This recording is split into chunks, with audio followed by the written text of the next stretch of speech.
Mato Grosso está de volta, 6 horas e 21 minutos, 6h21. Olha só, já alguns carros seguindo em direção ao seu local de trabalho, Avenida Historiador Rubens de Mendonça, Avenida do CPA, que daqui a pouco vai estar ainda mais intensa, porque por volta das 7 horas da manhã, muita gente indo para mais um dia de trabalho. Nós falamos aqui sobre a pandemia, daqui a pouco nós vamos ter os números atualizados da Covid-19 em Mato Grosso. Falamos também da expectativa pela vacinação e pela imunização de boa parte da população. Essa é a nossa expectativa, mas nesse meio tempo, uma preocupação ainda maior. Um estudo apontou que a variante do novo coronavírus detectada no Reino Unido já circula em pelo menos 16 cidades de 8 estados brasileiros. E a nova cepa foi detectada em 2 cidades de Mato Grosso. Eu vou conversar com a Cíntia Rocha a respeito desse assunto. Cíntia, a gente não vê a hora dessa pandemia passada, as pessoas estarem imunizadas, aí nesse meio tempo uma nova preocupação, uma variante aqui no estado, como que está isso? Isso mesmo, viu, Tiago? Essa variante foi encontrada em 2 cidades aqui de Mato Grosso, a capital, Cuiabá, e também Primavera do Leste. Essa variante foi detectada pela primeira vez no Reino Unido em dezembro do ano passado. E segundo as autoridades sanitárias, ela é mais contagiosa se comparada com a versão original do novo coronavírus. E não é só essa não, tem outras variantes em circulação. Inclusive, uma delas se originou aqui no Brasil, na cidade de Manaus, e uma outra na África do Sul. E essa situação preocupa os especialistas. A Fundação Oswaldo Cruz desenvolveu um teste que é capaz de detectar, de diagnosticar se a pessoa foi contaminada por alguma dessas variantes, viu, Tiago? Pois é, Cíntia, obrigado pelas suas informações. A preocupação continua, né? Os cuidados precisam ser mantidos porque a gente está tentando vencer essa doença. Aí novas variantes aparecem na Europa, na África e também aqui no Brasil e a gente fica muito preocupado com tudo isso. Preocupado também com a taxa de ocupação de leitos para pacientes com Covid-19 em Mato Grosso, porque essa taxa de ocupação em leitos públicos voltou a passar de 80% aqui no estado. Mais de 20 pessoas morreram de ontem para hoje por causa da doença. Vamos ver os números atualizados da pandemia em Mato Grosso? Nós chegamos a um total de 246.469 casos confirmados da doença. E olha, esse número ao lado é sempre muito preocupante e quando você analisa no início da semana, o total de novos casos confirmados. Você vê que na segunda-feira costuma ser um número um pouco mais baixo, porque no fim de semana nem todas as unidades confirmam ou recebem os resultados. E aí durante a semana o número vai mostrando a sua realidade como ela é. Quase 2.000 novos casos registrados nas últimas 24 horas. É um número muito alto. Vamos falar de recuperados, pessoas que venceram a Covid-19, esse é o número positivo. 231.331 pacientes venceram a Covid-19, tiveram diagnóstico, mas conseguiram se recuperar. 8.203 pessoas também tiveram um diagnóstico positivo, mas essas pessoas estão em isolamento domiciliar, ou seja, em casa, nos seus apartamentos, se cuidando para também vencer a doença. E nesse momento, pelo menos com informações divulgadas até ontem, 1.166 pacientes estavam em unidades públicas de saúde em Mato Grosso, internados em leitos de UTI ou também em enfermarias. E o número sempre mais triste desse gráfico, dessa tela toda, é o número de mortes. 5.716 mortes por Covid-19. Foram 22 mortes nas últimas 24 horas. Ou seja, de um dia para o outro, o registro de mortes chegou a esse total de 22. E vamos ver agora a taxa de ocupação de leitos de UTI. A gente falou que era mais de 80%, exatamente, 81,44%. E o total de leitos disponíveis vem caindo. Atualmente são 92 leitos disponíveis, isso em todo o estado de Mato Grosso. E algumas regiões já começam a ficar com a preocupação ainda maior, né? Porque são cidades que recebem pacientes de outras localidades.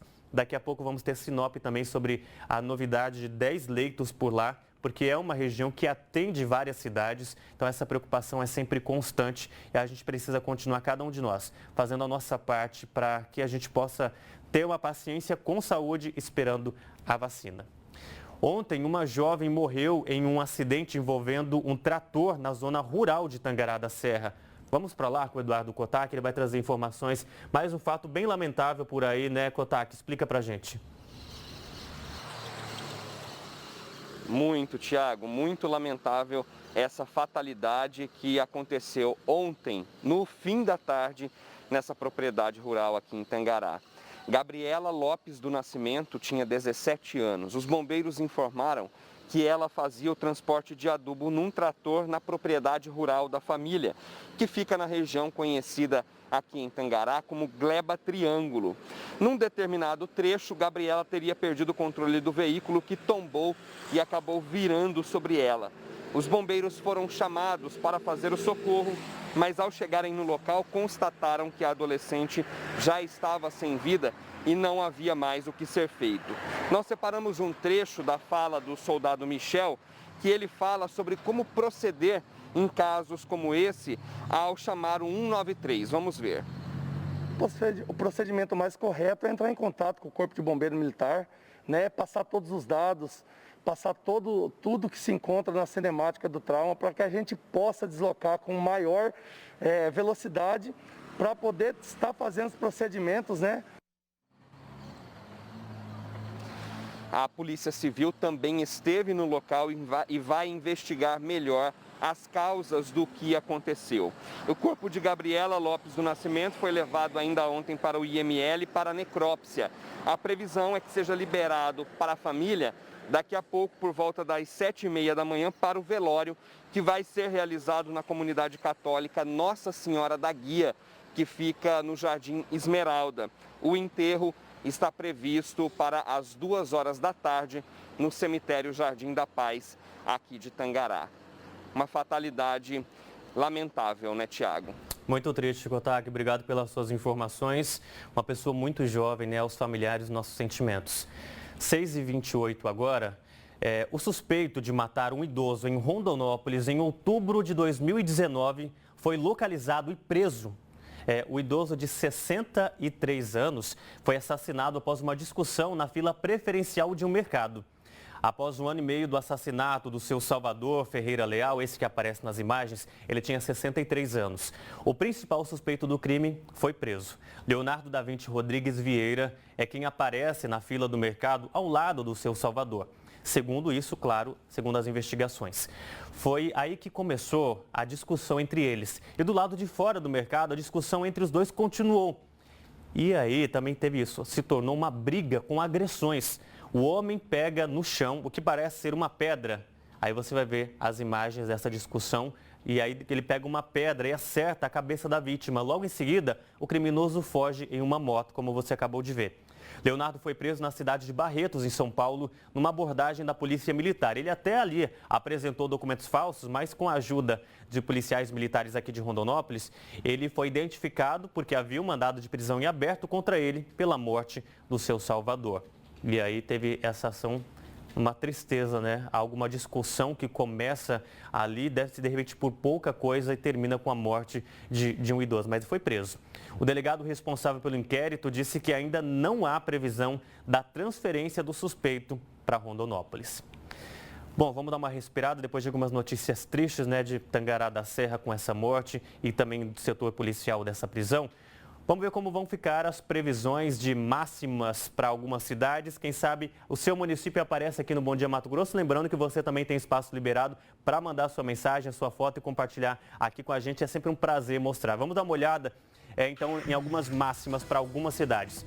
Em Rondolândia, se você é do município, olha só, calorão em 31 graus. É a previsão de máxima para essa quinta-feira. Em Comodoro, os termômetros podem chegar aos 30 graus. E em Porto Estrela, 35 graus, previsão de máxima para hoje. Em Confresa, 31 de máxima é a previsão para hoje. Mesma temperatura prevista para hoje à tarde em Água Boa, 31 graus também.